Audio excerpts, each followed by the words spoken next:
Psychological mark of gold ₹1,00,000 దాటేసింది. Trump రీసెంట్గా president అయిన దగ్గర నుండి 35% ఇంక్రీజ్ అయింది. ఈ రన్ ఇంతే సస్టైన్ అవుతుందా సార్? ఖచ్చితంగా అవుతుంది. దానికి ఒక 8 రీజన్స్ ఉన్నాయి. We will discuss 1 reason each. Okay. Long term లో గోల్డ్ మూవ్మెంట్ ఇంపాక్ట్ అయ్యేది ఒకటి ఫ్యాక్టర్. ఎప్పుడైతే గ్లోబల్ అన్సర్టనిటీ ఉంటుందో, ఓకే, అంటే ప్రపంచంలో ఆర్థిక వ్యవస్థలు షేక్ అవుతుంటాయి. For example Russia Ukraine war కానీ, ఇజ్రాయిల్ హమాస్ వార్ కానీ ఇలా జరుగుతున్నప్పుడు అన్సర్టనిటీ పెరిగిపోతే అప్పుడు హెడ్జ్ ఫండ్స్ కానీ గ్లోబల్ ఇన్వెస్టర్స్ కానీ ఇండియన్ ఈక్విటీస్, చైనీస్ ఈక్విటీస్లో అట్లా ఈక్విటీ మార్కెట్స్లో అమ్మేసి ఆ డబ్బులు తీసుకెళ్ళి గోల్డ్ కొంటారు. ఆ టైంలో గోల్డ్ ఎక్కువ పెరుగుతుంది. మిగతా టైంలో నార్మల్గా పెరిగితే రెసిషన్ టైంలో ఇంకా ఎక్కువ పెరుగుతుంది.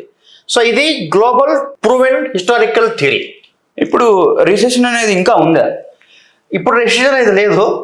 ఇప్పుడు ఏదో ఒక సినిమాలో జోక్ ఉంటుంది, అతని సినిమాలో అల్లుడు పండగకు వస్తాడు పోతాడు, కొడుకు వస్తే పాతుకుపోతాడు అన్నట్టు ఇప్పుడు రెసిషన్ వస్తూ పోతుంటది. కానీ ఇప్పుడు మనకు మొగుడు వచ్చాడు, తాను ట్రంప్ అంటాం. సో వీడికి 4 ఏళ్ళు అయితే కంప్యూజన్ డిసైడ్ అయిపోయాడు. సో ట్రంప్ విధానాల వల్ల ఏ అన్సర్టనిటీ అయితే రెసిషన్ వల్ల వస్తుందో అకేషనల్లీ అది ఇప్పుడు 365 డేస్ వచ్చేసింది. ఓకే. అంటే మినిమం 4 ఏళ్ళు అయితే వీడు ఉంటాడు. వీడి తర్వాత ఇంకెవడైనా వచ్చినా వాడు ఇదే రకంగా ఉంటే ఈ అన్సర్టనిటీ ఇంకా ప్రివేల్ అవుతుంది. సెంట్రల్ బ్యాంకర్స్ కానీ, ఇండియా కానీ, చైనా కానీ ఇంకెవరన్నా ఈ యుఎస్ మీద ఎందుకు డిపెండ్ అవ్వాలి అనే అన్సర్టనిటీ క్వశ్చన్ మార్క్ ఇంతకుముందు ఉన్నా కూడా అందరం కాము ఉండేవాళ్ళం. ఏమంటారు, పిల్లి మెడలో గంట వరేస్తారు అన్నట్టు. ఇప్పుడు వాడే చెప్పేశాడు, నేను ఎదవని, నా దగ్గర గూడ్స్ అమ్మొద్దు, నేను మిమ్మల్ని అలవ్ చేయను అని వాడు రోజు అరుస్తున్నాడు సోషల్ మీడియా పెట్టుకొని. సో ఇంకా వాడే ఆ రకంగా మనల్ని దెబ్బ కొడుతుంటే, ఇప్పుడు పిల్లిని రూమ్ లో పెట్టి కొడుతుంటే ఏదో ఒకటి అరుస్తుంది కదా. ఇట్లాగా మనం April 2 లిబరేషన్ డే మొదలెట్టాడు బ్యాటింగ్. ఒక వారం ఆగాం, 1 మంత్ ఆగాం, 2 మంత్స్ ఆగాం, ఇప్పుడు 4 మంత్స్ అయింది. ఈ రోజు సోషల్ మీడియాలో పెట్టాడు, ఇండియా చైనాకి ట్రేడ్ డీల్ చేసే ఛాన్స్ లేకుండా పోయింది పూర్తిగా అన్నాడు. అవునయా పోయింది. నువ్వు ఎట్లా తయారయ్యావంటే, ఫ్రెండ్ కాబట్టి తక్కువ కొడతా, ఎనిమి ఎక్కువ కొడతా అంటే ఎవరు ఉంటాడు? నువ్వు ఫ్రెండ్ని కొట్టకుండా చూసుకుంటే ఫ్రెండ్ ఉంటాడు, కానీ ఫ్రెండ్ కాబట్టి 20% కొడతా, ఎనిమి కాబట్టి 100% కొడతానంటే నీకు ఎవడు ఫ్రెండ్స్ అవ్వడు అంతే.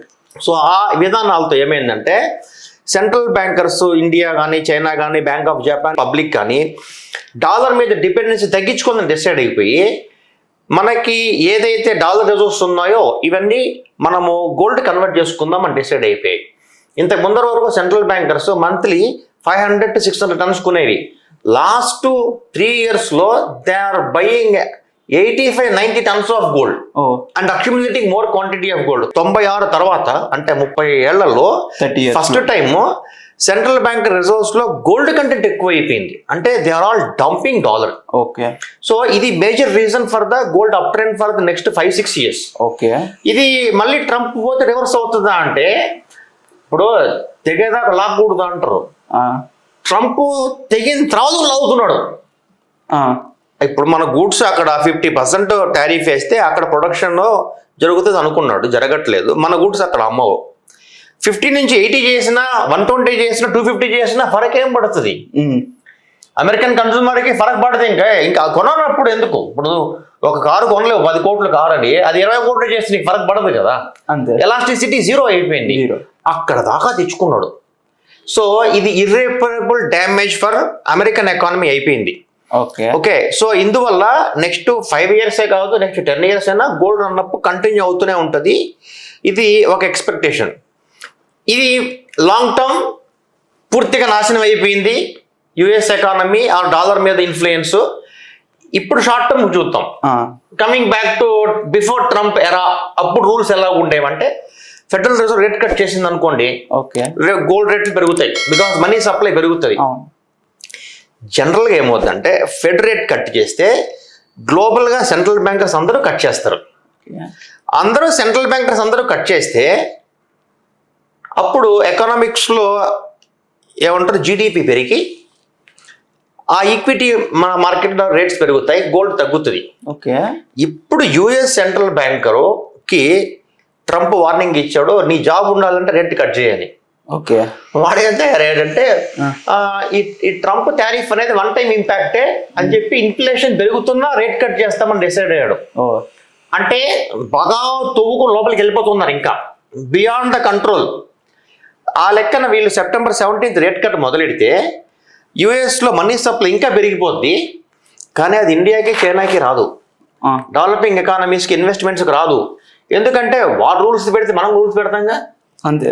ఇప్పుడు April 2 వరకు కొద్దిగా గొప్ప మనం ట్రంప్ మాట విన్నాం. తర్వాత వాడు తెంపుకుంటూ పోతే మనం కూడా రూల్స్ పెడతాం ఫారిన్ ఇన్వెస్టర్స్ ఆర్డర్లో. ఒకప్పుడైతే మనం ఏం చేస్తాం, FDI రావాలి, టెలికాంలో రావాలి, బ్యాంకుల్లో రావాలి అడుక్కున్నాం. గేట్స్ అన్ని ఓపెన్ అడగవు. నువ్వు రాకపోతే పోవాయి మా స్వామి వస్తాం. మహా అయితే 1 year 2 years 3 years బాగా పడతాం. కానీ ఇప్పుడు ఈ ట్రంప్ అంటాడు ఇంకోటి వచ్చి బెదిరిస్తూ ఉంటే ఎన్నాళ్ళు భయపడతాం. బట్ ఇది ఇండియన్ ఎకానమీకి ఎఫెక్ట్ అవుతుంది కదా సార్? ఖచ్చితంగా అవుతుంది. మరి అది ఎఫెక్ట్ 1 year అవుతుంది, 2 years అవుతుంది. కానీ మనం వాడి మీద డిపెండ్ అయ్యి వాడు చెప్పినట్టు రూల్స్ మార్చుకొని వాడి మోచేతిగా నీళ్లు తాగే లాంగ్ టర్మ్ లో అవసరం లేకుండా పోతుంది. అంటే మీరు ఇది జరగడం వల్ల మొన్నటి దాకా మన తల అనేది వాడి చేతిలో ఉంది, మనం బయటకు వచ్చేసినట్టు అవుతుంది. సో ఒకటి మనకి సెంట్రల్ బ్యాంకర్స్ హెవీగా గోల్డ్ కొంటున్నారు, రీజన్ 1. రీజన్ 2, డాలర్ మీద ఇప్పుడు ఇంతకుముందు ఏమయ్యేది, రెసిషన్ వస్తే కొంత అమౌంట్ డాలర్ మీద పోయి ట్రెజరీ బిల్స్కి వెళ్ళేది, యుఎస్ ట్రెజరీ బాండ్స్, కొంత గోల్డ్కి వెళ్ళేది. ఇప్పుడు మొత్తం గోల్డ్కి వెళ్తుంది. అటు last the trust on treasury bills also. Okay. So ఇది second reason for run up in the gold to continue longer period. Okay.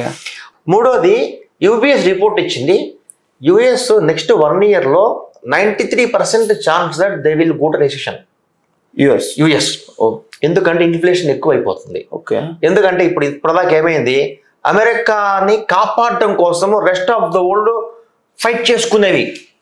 అన్నా నీ దగ్గర $10 షర్ట్ ఏందన్నా నేను తగ్గిస్తాను అన్నా అని మనం డివాల్యుయేషన్ చేసుకొని మన గూడ్స్ అమెరికా $8కి $7కి అమ్మాం. ఇండియా చైనా కొట్లాడుకొని బికాస్ వి వాంట్ డాలర్ అని. ఓకే.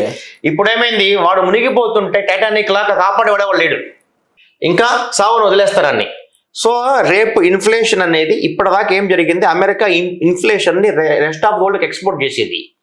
ఇప్పుడు ఆ ఇన్ఫ్లేషన్ లో వాడే మునిగిపోతే రెసిషన్ వస్తే యుఎస్ లో ఉండే వాళ్ళు కూడా, యుఎస్ సెంట్రల్ బ్యాంకర్ లేదా బ్యాంక్స్ లేదా ఇన్వెస్టర్స్ హెడ్జ్ ఫండ్స్ వీళ్ళు కూడా మళ్ళీ గోల్డ్ మీదే పడతారు. ఓకే.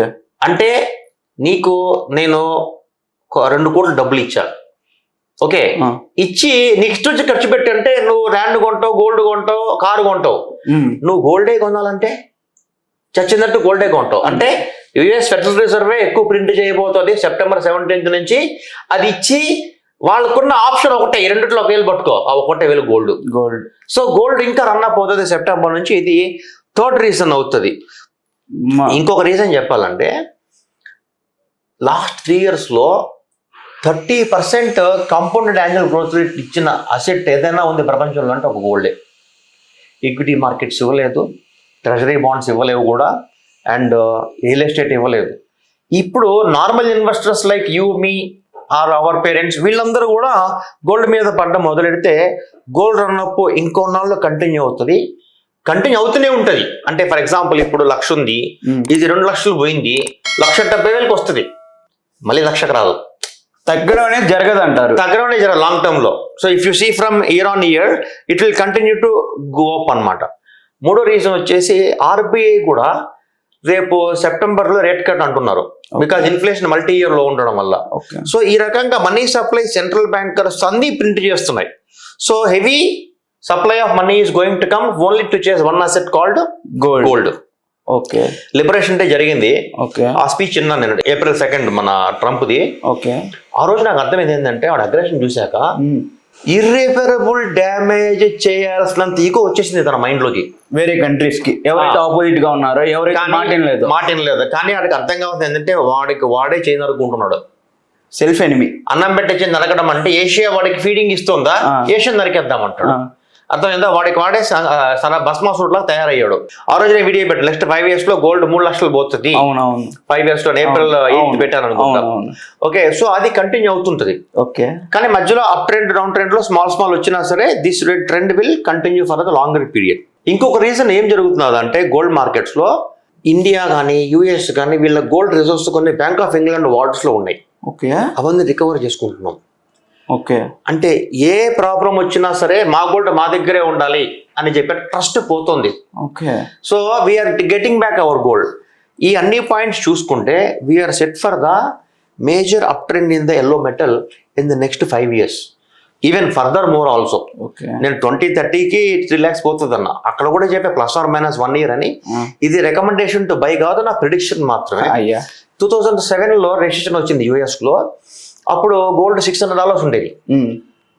ఇది 1.5 yearలో $1,900 అయింది, అంటే 3 రెట్లు పెరిగింది. అంటే ఆ రోజు ఎవడన్నా 3 రెట్లు పెరుగుద్ది అని చెప్పుంటే 300% అంటే పెరుగుద్ది అంటారు కదా. ఆఫ్ కోర్స్ 1.5 yearలో అద్భుతం జరగక ముందర ఎవరు నమ్మరు. అవునా?